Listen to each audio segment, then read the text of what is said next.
வணக்கம் நண்பர்களே. கண் திருஷ்டி இது உண்மையா? கல்லடி பட்டாலும் படலாம், கண்ணடி படக்கூடாது. நம் முன்னோர்கள் சொன்ன இந்த வார்த்தைக்கு ஒரு ஆழமான அர்த்தம் இருக்கு. தொடர்ச்சியான பொறாமை பார்வையே கண் திருஷ்டி. ஒரே மரத்தில் மட்டும் காய்கள் உதிர்ந்தா அது கல்லடி இல்லை, கண்ணடி.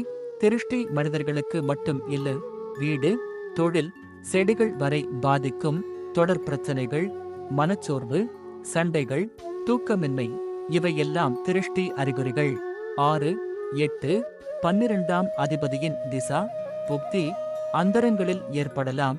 ஆரத்தி, திலகம், வாசலில் வாழைமரம், ஒப்புக்குளியல், எலுமிச்சை பரிகாரம் எல்லாம் திருஷ்டி நீக்கும் வழிகள். ஆரத்தி, திலகம் விசேஷ வைபவங்கள், சுப நிகழ்வுகளிலும், மணமக்கள் வீட்டினுள் வருதல், தாயும் குழந்தையும் முதல் முறை வருதல் உள்ளிட்ட நிகழ்ச்சிகளிலும் ஆரத்தி எடுத்து திலகம் இடுவது.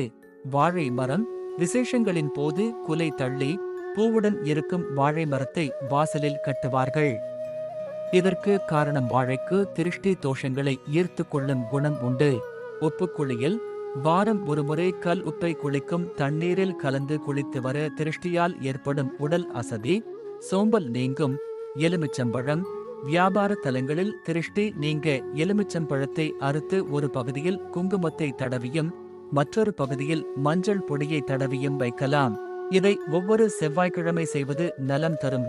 கடல் நீர் வளர்ப்பறையில் வரும் செவ்வாய், சனி, ஞாயிற்றுக்கிழமைகளில் கடற்கரைக்கு சென்று கடல் நீரை எடுத்து வந்து அதில் மஞ்சள் பொடியை கலந்து கடை, அலுவலகம், வீடு ஆகியவற்றில் தெளிப்பது சிறந்த பரிகாரம். திதிகள் அமாவாசை, பௌர்ணமி, அஷ்டமி, நவமி போன்ற நாட்களில் காலை மாலை இருவேளையும் சாம்பிராணி பொடியுடன் கருவேலம்பட்டை பொடி, வெண்கடுகுத்தூள் ஆகியவற்றை கலந்து வீடு, கடை, அலுவலகத்தில் தூப தீப புகை காட்ட திருஷ்டியும் தீய சக்திகளும் வெளியேறும். சென்னையை அடுத்த மகாபலிபுரம் போகும் வழியில் உள்ள திருவிடந்தை நித்திய கல்யாண பெருமாள் கோயிலில் உள்ள உற்சவ மூர்த்திகளான பெருமாளுக்கும் தாயாருக்கும் தாடையில் திருஷ்டி பொட்டு இயற்கையாகவே அமைந்துள்ளது. இது திருஷ்டி நீக்கும் ஸ்தலமாகும். இங்கு சென்று வழிபடுவதன் மூலம் பொறாமை குணங்கள் மறையும். ஸ்ரீவில்லிபுத்தூர் சென்று ஆண்டாளை தரிசித்து குங்கும அர்ச்சனை செய்து அங்குள்ள கண்ணாடி மாளிகையில் தெரியும் உங்கள் உருவத்தை பார்க்கலாம். நம்பிக்கையுடன் நல்ல எண்ணம் வைத்தால் எந்த திருஷ்டியும் நம்மை அணுகாது. தேங்க்ஸ் ஃபார் வாட்சிங். தமிழ் அஸ்ட்ரோ விஷன் சப்ஸ்கிரைப் பண்ணுங்க.